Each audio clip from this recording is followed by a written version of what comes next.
அண்ணே குத்தறதுக்கு போய் குளிக்கணும்னு ஆசையா இருக்குனே கூட்டிட்டு வரியா? குத்தறத்துல ஒரு தண்ணி விழாத வெறும் பாறை தான் இருக்கும். இல்ல நான் குளிக்கணும் குளிக்கணும் குளிக்கணும்.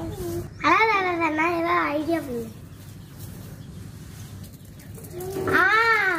மோட்டர்ல இருந்து தண்ணி வருது. பாப்பா நம்மளுக்கு டேங்க் ஃபுல் ஆகி மேல இருந்து தண்ணி வருது. அதுல இருந்து வா குளிப்போம்.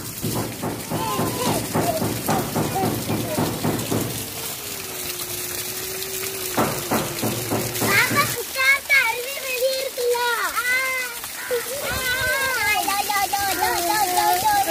உங்க வீட்டுல நீங்களும் எப்படி குளிக்கணும்னு ஆசைப்பட்டீங்கன்னா வீட்டுல இப்படி பைப்பு மாட்டி குளிங்க.